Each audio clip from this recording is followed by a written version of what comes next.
Your stock is up so much today, nearly 5%. A lot of this is on also earnings for 2019. You're forecasting more growth. 2019 shaping up to be really a pivotal year for your sector. The Trump administration in the U.S. is considering this ban on rebates in the U.S. Medicare program. Do you support this ban? Well, first of all, let me say thank you for being here and celebrate our return to growth. We waited till 2009 to deliver what we delivered in 2018. We finally are back to growth.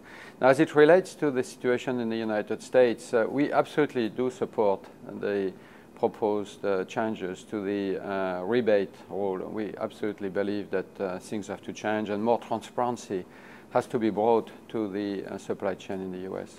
What kind of difference would this ban make on your revenue? Which ban are you? If there's a ban on the Medicare for rebates, how would that impact your revenue? Well, actually, what it will do is that it will provide the transparency and enable companies to actually deliver the rebates to patients directly at the point of sale, at the pharmacy level. So patients actually do benefit from those rebates. You have to think about our products. In the case of our company, our net prices have been either flat or declining over the last 7-8 years, declining. And so we provide an enormous amount of rebates. People focus on our list prices going up and complain about this, and to a great extent, I can understand why they do. But those rebates have to be delivered to patients, and so that's what the reform is trying to achieve. So you don't think it would have an impact on your revenue? It should not have an impact on our revenue. I mean, it may, because of course when you change something so fundamental to how the industry and healthcare works, you don't totally understand the consequences over time because you set change in motion. But we believe that it would provide transparency, help patients, but should not impact our net prices, which are already quite declined. You're heading to D.C. soon to speak in front of the Senate Finance Committee. You were one of 7 big drug executives to be doing this, but you were the last one to agree. Why was there some hesitation? Oh, there was no hesitation. We absolutely wanted to participate. The challenge was a very simple, practical challenge. That very day is day 1 of our annual global senior leader meeting in Sweden. We bring our top 200 leaders. That day is the first day of the meeting. That's when I was going to open. And of course, as you can imagine, an annual meeting like this is important to us. So we kind of try to figure out who was going to go. And in the end, we concluded I had to be there. Oh, so scheduling more so. So really scheduling, nothing more complicated than that. What is your message then to Washington, D.C.?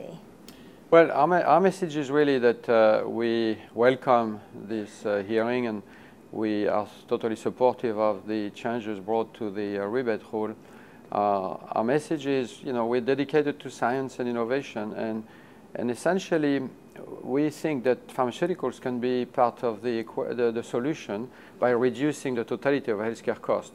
Now we need to find a way to help patients take their drug, because if they're not taken, they're not going to be effective. But drugs can be very cost effective. They keep patients out of the hospital. They keep patients from developing severe disease. So we can be part of the solution. How do we price our drug in the future? And the other message is really our list prices have been declining. So clearly we are supportive of the removal of the rebates. I want to ask you about Brexit now. It's so soon, nearly a month away. And you've made a lot of changes. You're stockpiling. You've had facilities now in Europe for testing. Are you ready, you think, if there's a no-deal exit? We are as ready as we can be. But again, a hard Brexit, so-called hard Brexit, no-deal exit, would actually set in motion massive changes. So nobody can exactly forecast the consequences, but we are as ready as we can be. We have stockpiled. We have we have done a lot of work in Sweden so that we can release the products made in the UK. We can release them in the EU under EU standards. So we are ready with our quality control release.